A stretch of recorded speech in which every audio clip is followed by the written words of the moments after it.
This is Lisa from Mobile Tech Review, and this is Apple's new Mac Studio. I know we're a couple weeks after the initial reviews, but two things. Number one, I wanted to actually test it for several weeks using our workflow, and number two, we did a build to order model, and that just takes a little bit longer. Now, Apple didn't provide this unit. We went out and bought it, which is okay with us because we've been using Macs for years to do the content for this channel, which means we are the total prosumers, professionals that would use this thing. So I'm here to tell you right now that we went with the M1 Max model. But first, let's talk about the looks. Obviously, it looks like a Mac Mini, but double tall. So I guess you could say this is the Big Mac. I don't know. It's a little weird looking, but very nice looking. And the usual aluminum, chic looking design.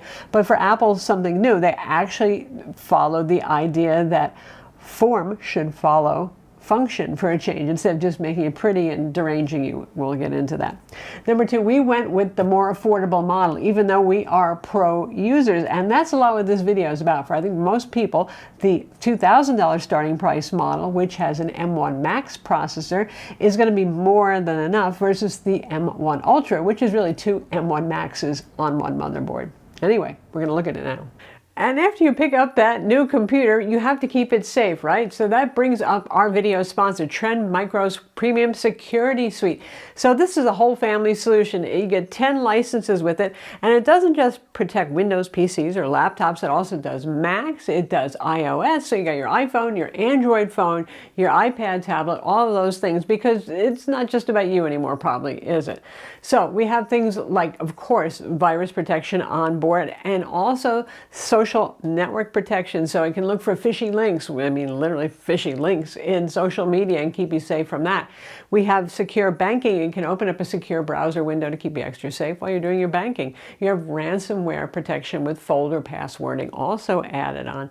VPN for Wi-Fi networks as well. And then there's ID protection, dark web monitoring, and also a password vault, which is pretty handy. So it's everything you need in one package, and it will cover your entire family. So check out the link in the description to get it for yourself and your family. And now back to our video.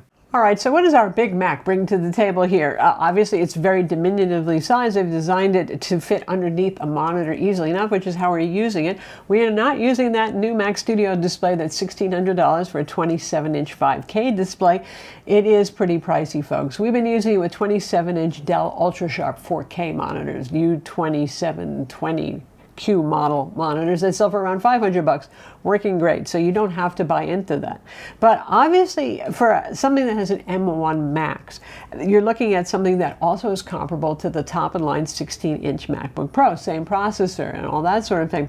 So obviously, for those of you who need portability, you want to go with the MacBook Pro, but if you don't really feel like you take it anywhere all that often, keep considering this instead. Now, this starts out cheaper, sure, than the 16-inch MacBook Pro with an M1 Max processor, but keep in mind that with the MacBook Pro, you are getting a lovely 16-inch mini LED display, a keyboard, and a trackpad built in, right? So this is just like the Mac Mini insofar as you don't even get a keyboard or mouse. So you're gonna have to supply all of that stuff yourself. There you go. That explains some of the price difference.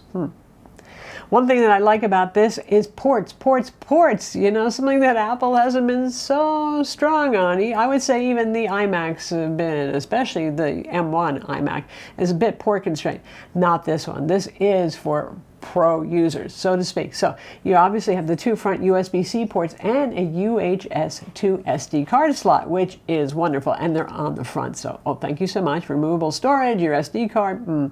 I would have liked to have seen the 3.5mm headphone/speaker port on the front too, but then again, probably Apple figured that this is a desktop machine, so therefore a lot of people would just be plugging in speakers, and then out the back is more tidy. In fact, we're using a Logitech 2.1 system, two speakers and a subwoofer, that has a desktop controller that you can plug headphones into, so it mitigates that problem.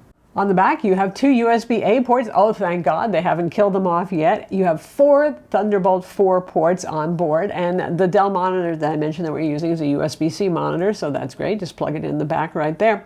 And you have an HDMI port for those of you who still use HDMI. We haven't for quite some time because we're using 4K monitors. We want at least 60 hertz and all that sort of thing, but it's there for you if you need it. The ventilation is all out the rear. It sucks from underneath that kind of round spaceship looking section on the Mac there with the ventilation. That's the intake there. So keep your desk free of dust so it doesn't suck too much dust in. Now, if you go with the Ultra versus the M1 Max model, you do get beefier cooling with some more copper heat sinks and all that sort of thing. Some folks have said that they think the Max, the lesser model, is noisier. I have not heard that. We have been using this hard. We've got Final Cut, we got Motion, we got Photoshop running, we've got all sorts of things going on here. And in a 74-degree Fahrenheit room, which is around 23.3 degrees centigrade, is that we're talking, you know, it's not exactly a chill room or anything like that.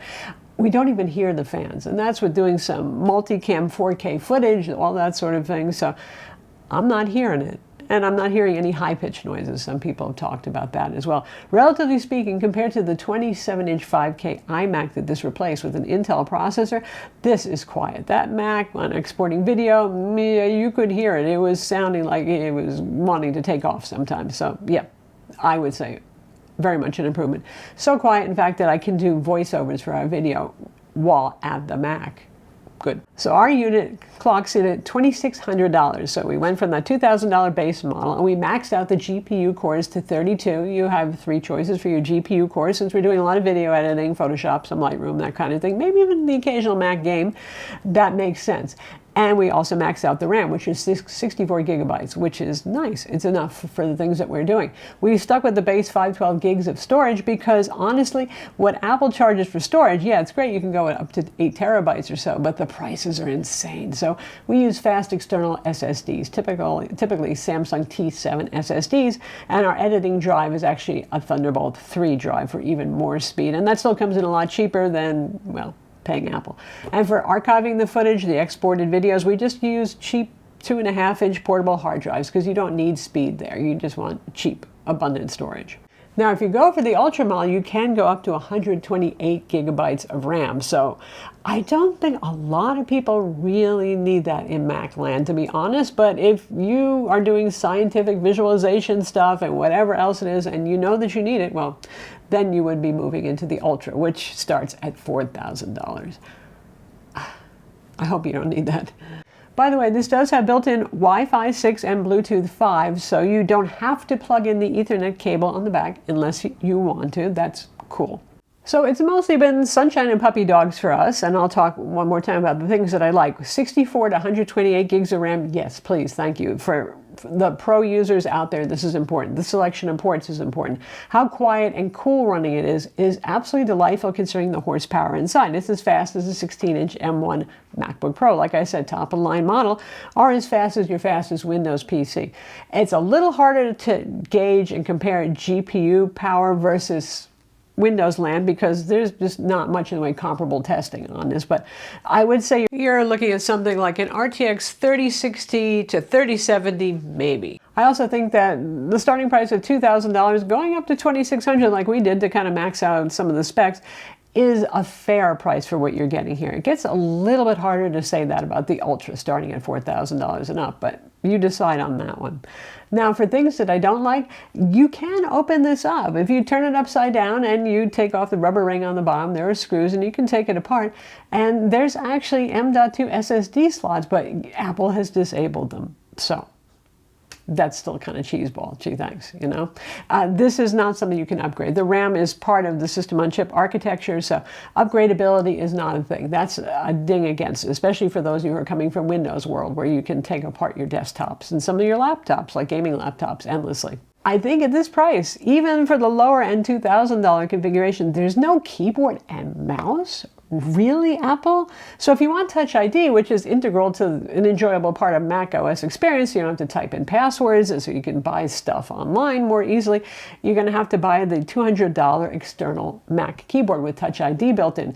Even an M1 iMac, which is cheaper, comes with that. keyboard. I mean, really? And it comes with a mouse. So just saying, it just kind of peeves me more than anything else. It's not the end of the world, but there it is. And lastly, though, we do have a lot of form follows function here with a lot of practical usability, some ports on the front, lots of ports on the back, a good design where the heat exhausts away from you. The power button, as ever, Apple always just makes inconvenient power buttons. It's in the kind of back rear corner. It's very small. It's not tactile. So it's just that one little thing, like you still know you're using an Apple desktop product by how hard it is to find the power button. The last thing to keep in mind is for those of you who are used to the days of boot camp, I think you know by now that's kind of over or totally over with M1 Macs because these are ARM processors. They're not native x86 Intel processors anymore. The only way you can run Windows on this is through a VM like Parallels, and then you're running the Windows on ARM edition, not x86. So that means if you're thinking you're going to be playing Far Cry 6 on this or something like that and getting great performance, no, that's not really going to happen for you.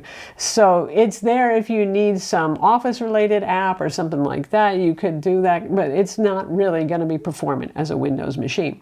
If you want a game, again, either you're going to be happy with the Steam selection of Mac games that are out there or some iOS, iPad games that you can now run on this, or you're going to have a separate machine for gaming.